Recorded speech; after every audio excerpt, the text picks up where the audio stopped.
I'm Susan Graham, and I'm living the classical life.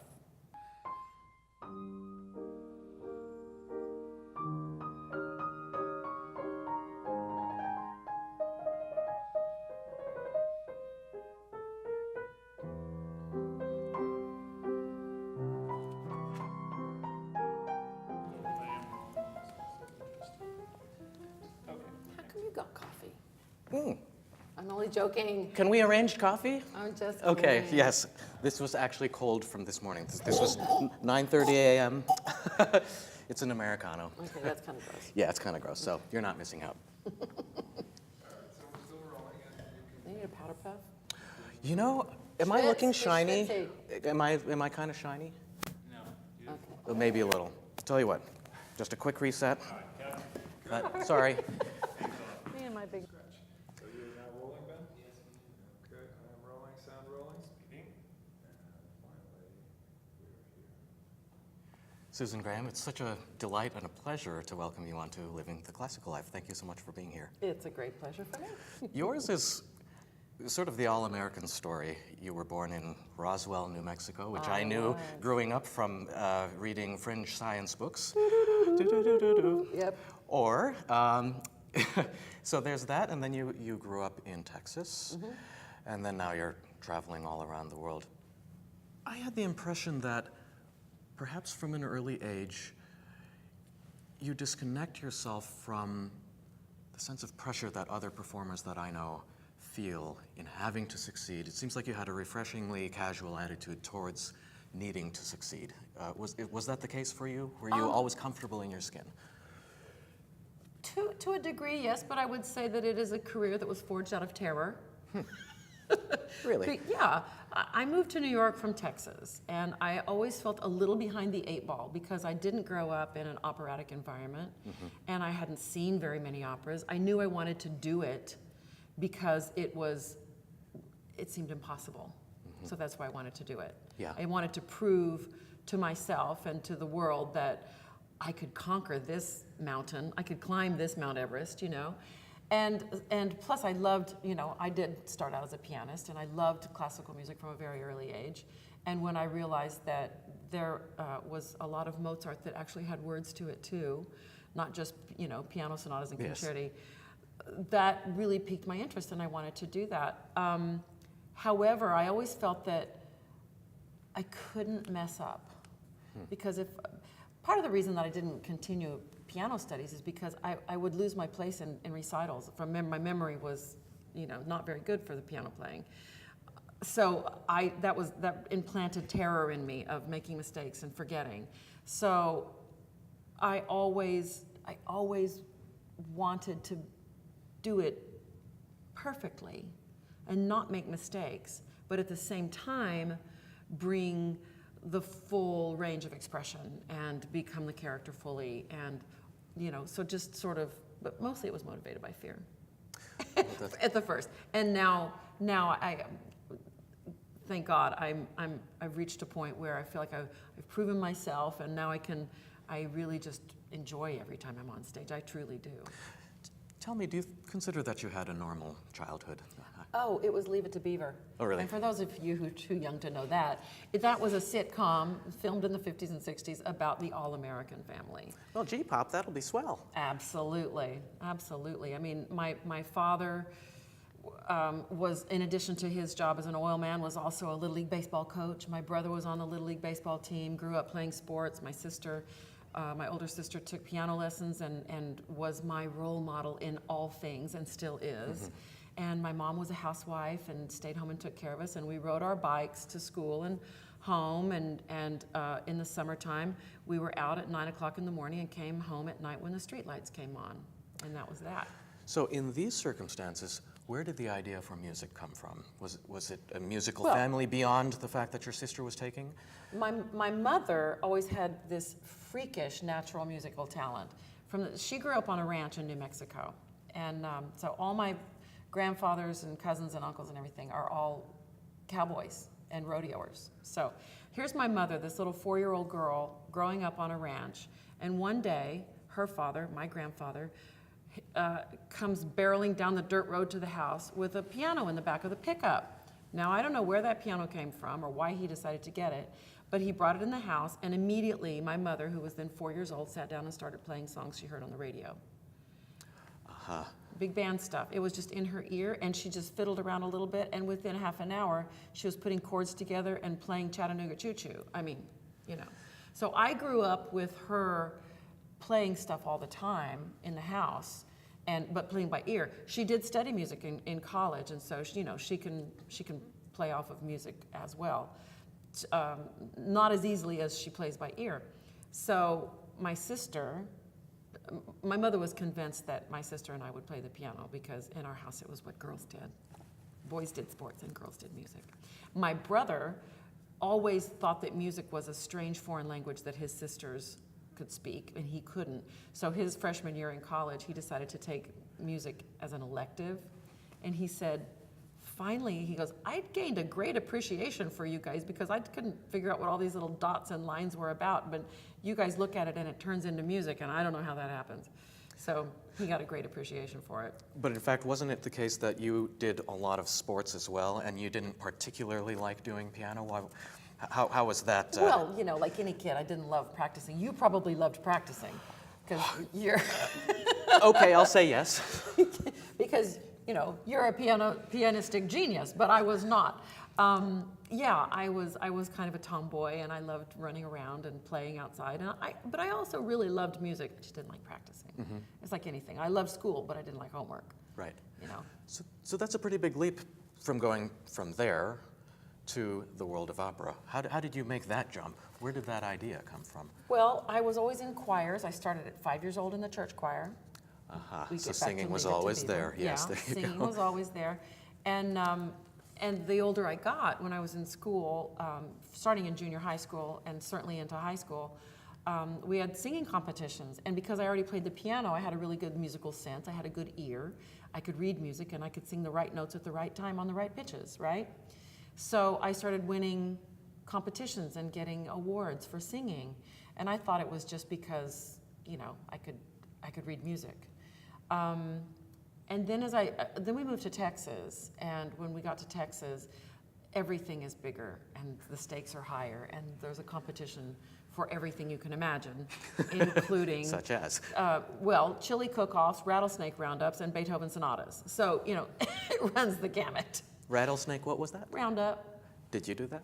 No. Okay. Nor did I do the chili cook-off. But I did all the music competitions.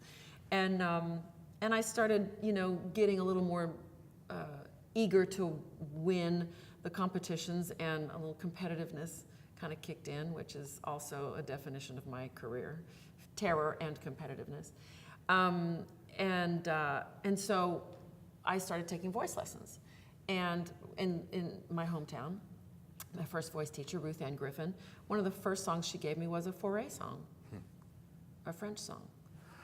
Does that explain your lifelong affinity with... Part of that, yeah. Yeah.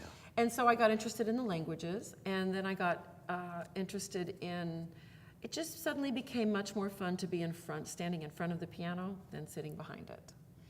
I liked the eye contact with the audience. I liked the expression. I liked the storytelling. And that was something that really started to appeal to me. Then fast forward to my senior year in high school, and they were casting The Sound of Music. And I auditioned for the part of Maria, and I got it. You got it. So then the theater bug bit hard. And I loved becoming another character, and I loved portraying, telling the story on stage, and the costumes and the lights and the theater and everything. And then I thought, everybody in my town thought, oh, well, you're going to go off and be a Broadway star. And I thought, that doesn't sound difficult enough. Broadway, well, that's music theater. I kind of did that. Let's think about opera. And I saw my first opera that year, my senior year in high school. A touring company came through my hometown and did Così fan tutte at my high school auditorium. And the opening scene, I saw Despina the maid singing a song, singing a funny aria about, the life of being a maid and how I have to serve these two silly girls. And it was funny, it was Mozart, and she was sipping their hot chocolate while she was talking. So I thought, chocolate, Mozart, and comedy. I want to do that. And plus, I knew that the study of opera included languages and stagecraft and music history and all kinds of things that I didn't have a lot of experience with, but seemed very fascinating to me and very challenging. Was it difficult to integrate all of those disciplines into your studies? No. I went to Texas Tech University, and you enroll as a voice major, and it all just comes at you. And you just go, yes, I'll take this course. Yes, I'll take, it's like eating at a buffet. It's all right there. All you have to do is take a plate. So if you came to a very in-depth love of music through recordings, I'm curious to know, are you yourself more comfortable in front of an audience or in front of the microphone, or does it make a difference? Oh, it's funny. When I first started recording, I thought, because I was in a room like this with a piano and a recording crew, sometimes in another room. But when the red light went on, I felt like it was my chance to get it right. And there is that determination. But when the light's on, I always felt like an Olympic athlete knowing that you've got to stick the landing. In the gymnastics competition, the red light's on, this is for the gold medal, you got to stick the landing. And I always loved that challenge. Were you always that way from the time you were a kid? Yeah. Did that have anything to do with your sports background? I was no good at sports. I was a pretty good tennis player. They made me play basketball because I was tall, but I still have nightmares about having the ball and having to shoot the game-winning shot and missing it. It gives me angst. So what is your real... And I was always too big to be a good gymnast. I was like, I was like a Saint Bernard trying to do a backflip. It just didn't. Not good. I can still do a good cartwheel, though. I will not demonstrate. There you go. Well, that's living the classical life, right? Do you feel like today's emphasis on image and hyper airbrushed photos and being perfect in every sense is a pressure that people didn't have to face in a previous generation? Is it more these days? I maintain, and I maintain it to the day I die, opera is not meant to be a close-up sport. It's meant to have the distance, an acoustic distance and a visual distance. Opera is a big picture sport. When you're in this close on singers, it's not always pretty. We have to go through a lot to make some of those sounds. And it's not always attractive. However, when we're on stage and there's, a 40-foot pit and then, another 100 feet of rows in the audience between you and me, it's much more attractive. I'm wondering, with a huge hall like the Met, what was it like the very first time you walked out onto stage? I shall never forget it. It was the Met competition in 1988. And the first time I walked out on stage was to sing, I guess it was to sing the semifinals, I think. And I walked out on stage to sing with piano, I think. And I walked out and there was this enormous, enormous cavern that looked endless. And, it was dark. And I just saw rows, countless, to infinity rows of red seats. And those beautiful sparkling chandeliers that seemed a mile away, and it seemed enormous. But I opened my mouth to sing, and it felt like a small space. And that's the miracle of that room. You feel like you've got to work really hard to fill it up, but you don't. When you were a kid, would you have ever foreseen the success that you had? Would you have done it had you known? Ignorance is bliss. I asked Frederica von Stade not long ago, because somebody had asked me, what would I tell a young singer? What would I tell my young self now, if I knew what I know now? If you could do it over. Yeah. And I asked Flicka that, and she said, I wouldn't want to tell, she goes, I loved my ignorance. She said, I loved not knowing what was coming next. And I thought, that's pretty true for me too, because every step was just another step on the path. I didn't know where the path was going, but you just put one foot in front of the other, and that's where you suddenly you end up somewhere. But I didn't have any idea, and when I was in school, you just try to do the next thing the best you can. And when I got out of school, I auditioned for the summer programs, and I got accepted into the Maryla program. And I didn't even really know what that meant, but I went there and I did everything that was asked of me, the best that I could, and I put one foot in front of the other, and then I got the grand prize at the end of the summer. Who knew that was gonna happen? And then I did the Met competition that year, and I did the local, and I didn't go back home to my hometown to do it. A lot of people do because they feel it's less pressure than competing in New York. But I competed in New York because I thought, well, if what I want to do is sing in New York, I might as well start the competition in New York because that's the benchmark that I want to reach. So set the bar high, and if you achieve it, you've achieved a high bar. So I did the local competition, and I won it. And I did the regional in New York, and I won it. How is this possible? And then I did the, I guess the next is the district semifinal and then the finals. And each time I won it, I would run to the payphone on the corner. I remember those as well. The 92nd Street Y, run out to that payphone, drop my quarter in, call my voice teacher and say, oh, you won't believe it, I won. And she went, of course you did. What? Wow. I did, she says, why are you surprised? I said, because I didn't ever know that any of this was, I didn't ever think this was possible. So fast forward to the life, the Met, Met debuts and recordings and singing at Carnegie Hall and magazine covers and Grammy Awards. You don't even dream about that stuff. Because if you go into this profession clamoring for that, it's the wrong reason. Is it possible to have too much ambition as a young singer? Were you No, it just depends on how you use it. Were you a hyper-ambitious workaholic? No, I'm kind of lazy. But I was hyper passionate about what I was doing. And I just loved it so much that it didn't ever feel like work. It never felt like work. I devoured performing opportunities, always. I was so excited. And also there was some of it that felt like, little baby steps on the achievement ladder. I remember I got my first job at Opera Theater of St. Louis, and it was a coveted role in an opera that every young mezzo in the country wanted that role, and I got it. It was Erica in Vanessa. And I was so pleased and gratified, first of all, that I got it, but secondly, because I was going to get to sing that role. And it was life-changing. Singing that role was life-changing for me. I was a kid. I was 27 years old. And to have that opportunity to perform that opera on that level with those people, with the demands being made on me by the director, but everything was, it was stupendous. And so then jobs started, offers started coming. I still had to audition. I auditioned for years, but jobs started coming in, and there for a while, for about 10 years, I could recite my 3-year in advance schedule for you from memory.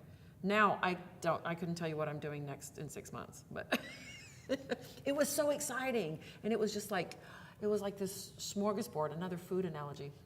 It was like this smorgasbord of opportunity that I just couldn't get enough of. I have some friends who are on the audition circuit for years, and they're very, very gifted, and they get discouraged. What do you have to say to them? It seems like you had a lot of success early on. Were there any periods where things weren't going so hot?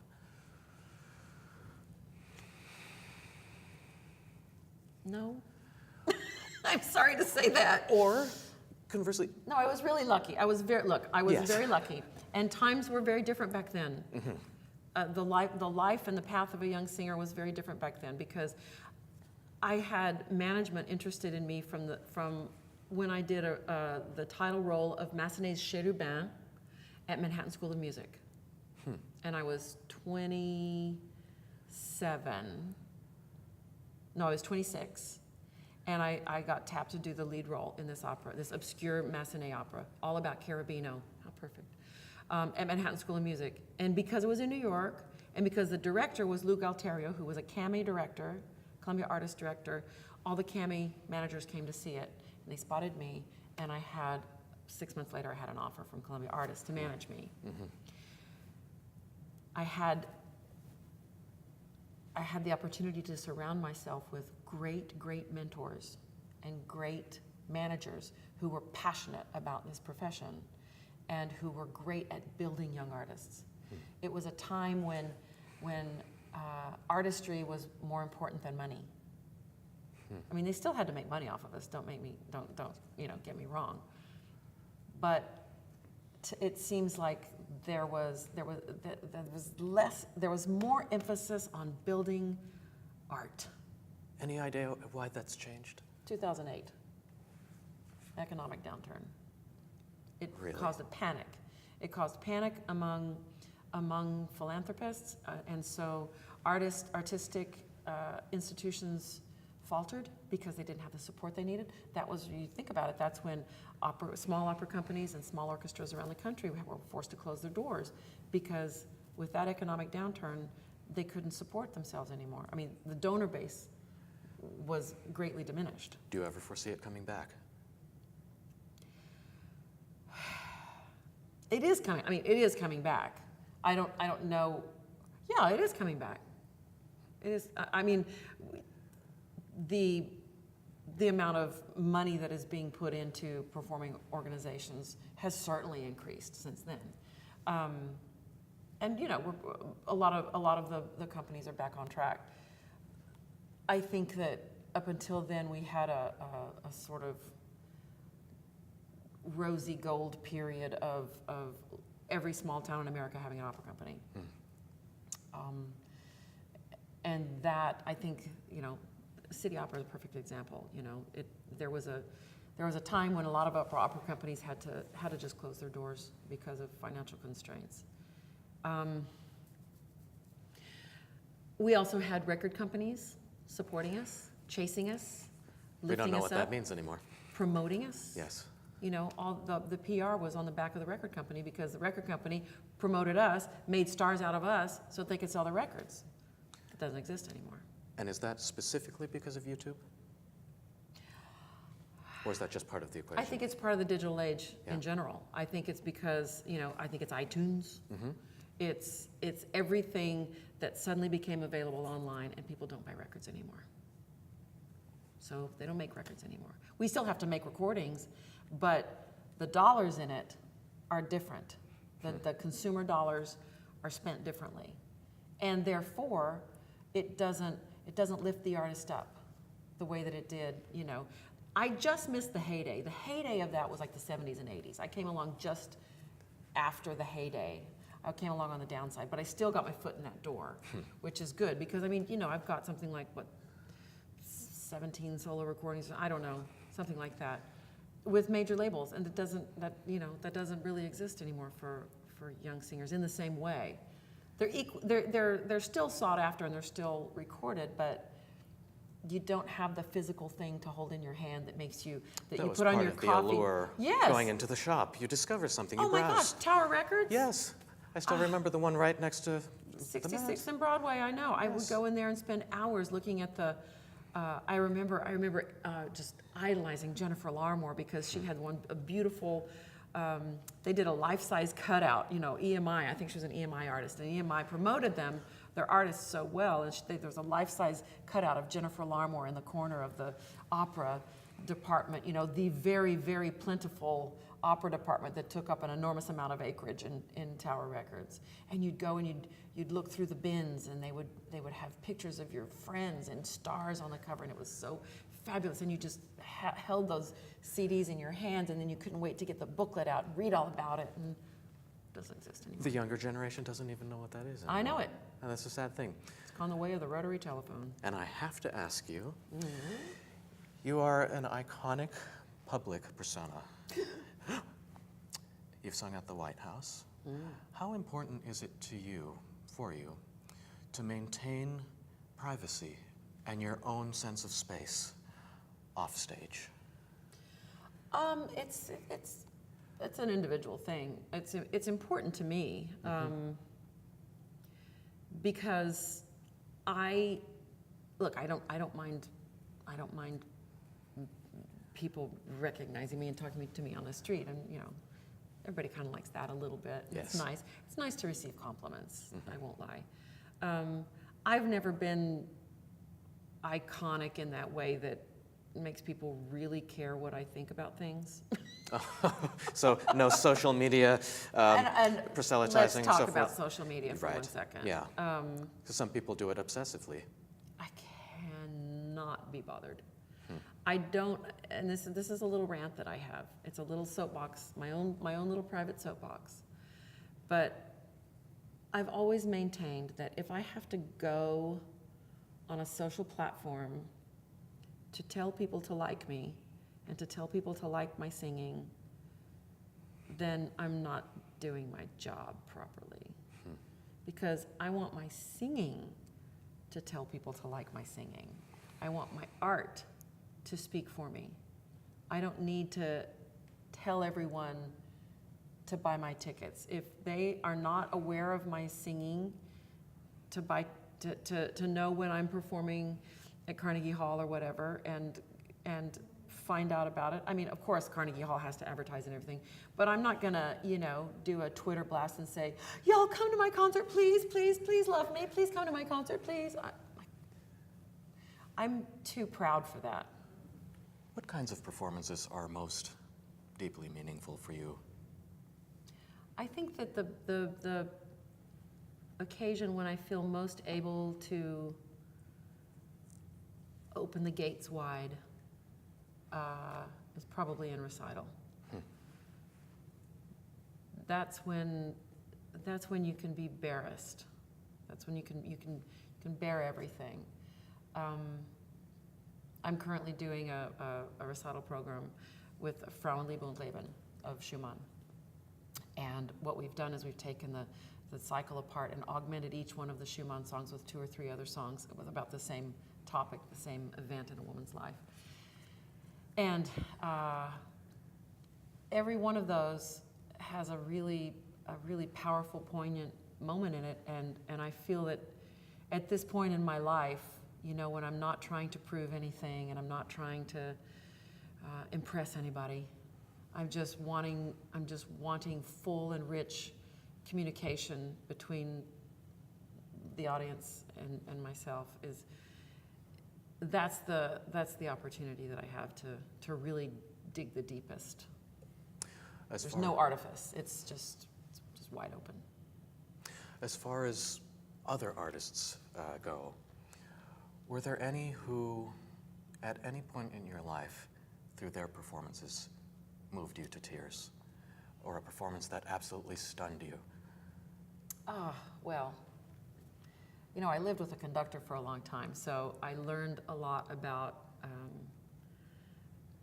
symphonic music through him and through just experiencing probably a lot more of symphony concerts than I normally would have.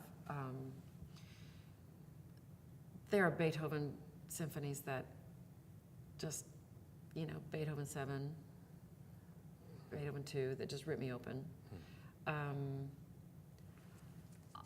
Opera, it's hard for me, because I'm inside it. It's hard for me to be an audience member and really I know how the sausage is made.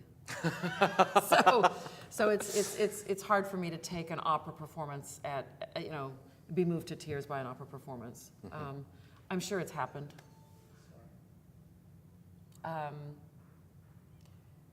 I would say that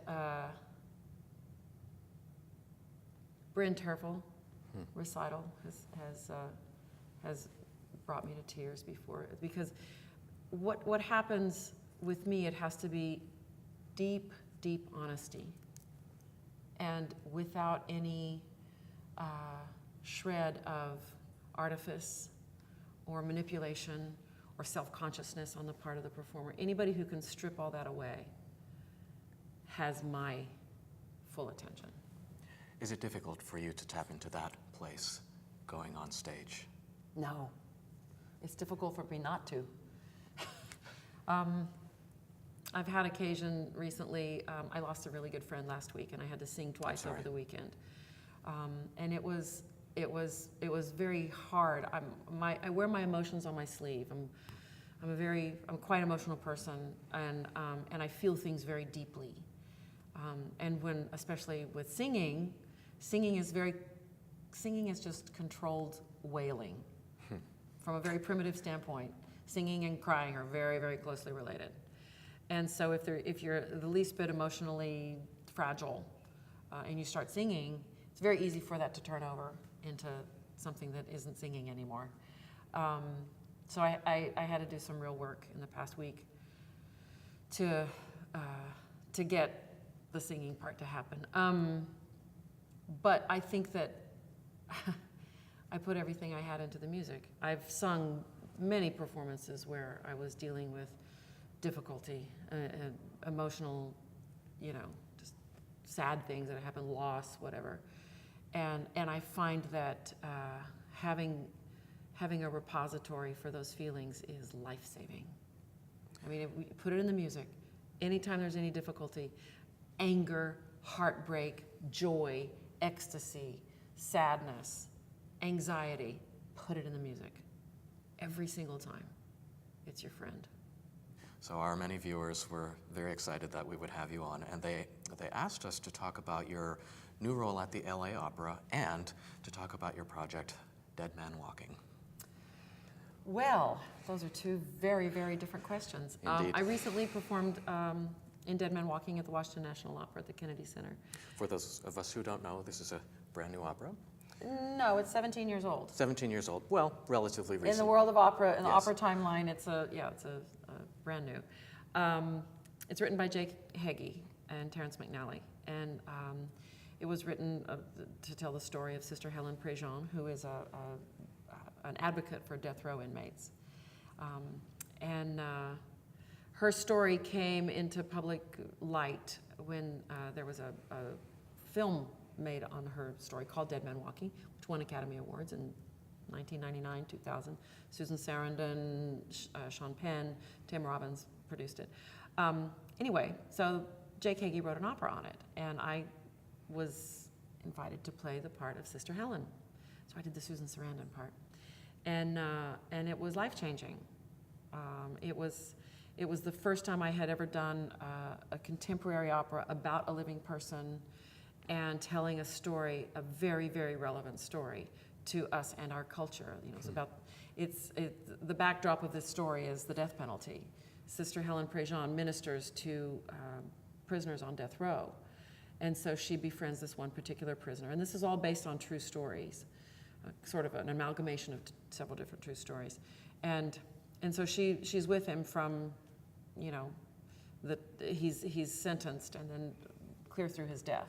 She shepherds him through his death all the time, trying to give him hope and redemption and confession and, peace within himself. So you can imagine, a very fraught opera to try and put on its feet, to bring to life, because it's very real. So that was in 2000, and then just last month I did the opera again, but this time I played the convict's mother, which was a role that was written for Frederica von Stade. And the part of the mother is almost, it's more harrowing emotionally than the part of Sister Helen, because Sister Helen, being the main central figure, she's got to hold everybody else together. She can't succumb to her own emotion, because she really, part of the struggle of the story is that she has her own issues and her own questions and her own doubts and her own fears, but she has no outlet for them because she's everyone else's strength. Conversely, the part of the mother is just all about pain and anger, because this is happening to her son. So it's a very, very emotional outpouring, and to have to say goodbye to your son on stage every day was really, it showed me an emotional depth in an opera performance that I didn't know I had. And I was reluctant to even revisit this opera because during the premiere in 2000, my own father passed away. And so doing an opera about death and then dealing with, my own dad in the course of doing this opera was just all a lot. So for that reason, it was too much for me to ever go back and do the role of Sister Helen again. And it was done many, many, many times all over the world. And I was asked many times to do it, but I was never quite, didn't feel emotionally ready to revisit it, because you know how music is. Music. Very compartmentalized to a very specific time in our lives. Very strong memory and Absolutely. emotional resonance. It can take you to a feeling and a place instantly. Music and scents, smells, does the same thing. So when I finally said yes to doing the opera again, it had to be in this other role. And I was scared to death because I knew that it was going to be very, very difficult, and it was.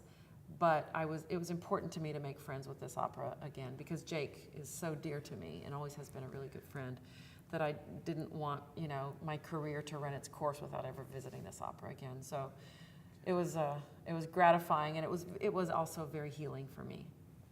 One idea that we've been exploring on this show is the help that we get as artists, either directly through financial means or through other means that we can't even quantify. If you can think of one person who was a deep inspiration to you, who helped you and isn't necessarily here anymore, I get the sense in the story that you just told that perhaps one of these persons could have been your father. Oh, absolutely. Absolutely. He couldn't carry a tune in a bucket. Yeah? But he loved his kids, and he supported us in anything that we wanted to do. And he always, part of my, that's impossible, so I want to do it, work ethic, rising to meet challenges, my competitiveness was because from a very early age, my parents always told us, you can do anything you set your mind to, and just do it the very best you can. Don't ever, don't settle for second best, but don't settle for your second best. Don't ever phone it in, because you owe yourself and the job at hand your full attention and your full commitment. He got to see you succeed. He did. He did. Let's talk about your new position in the LA Opera.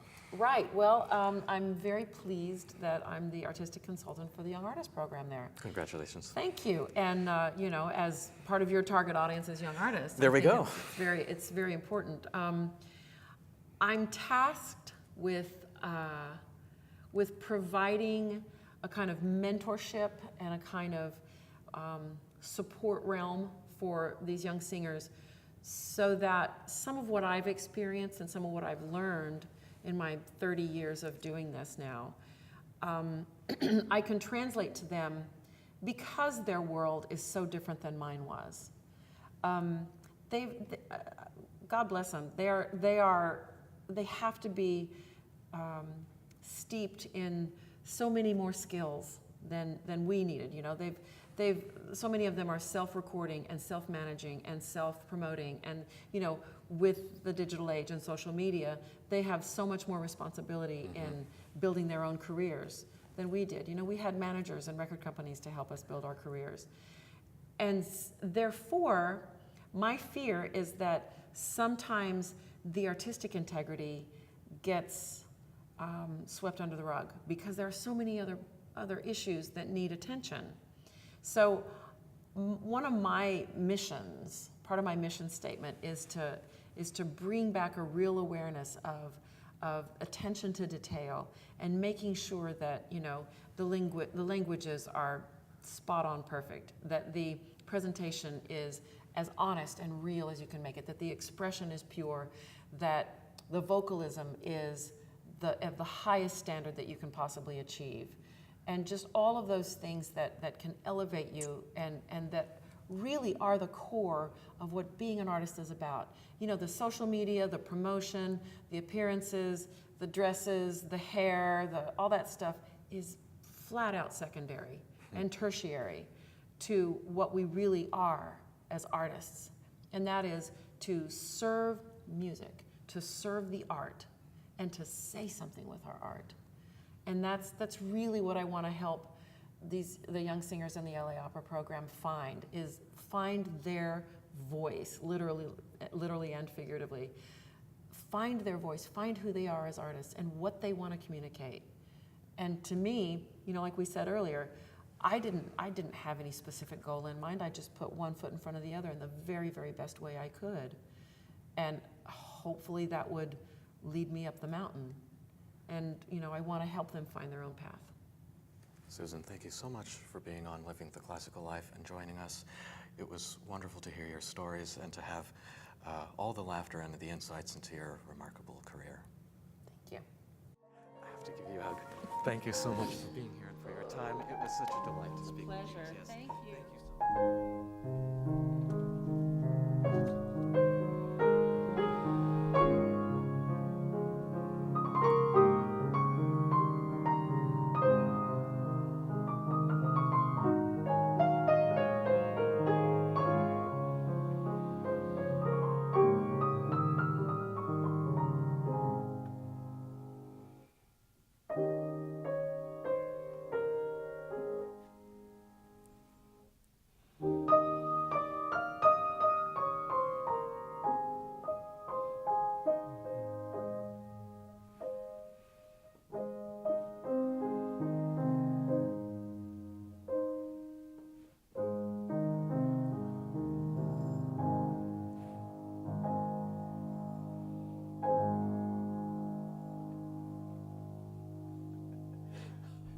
It was fun.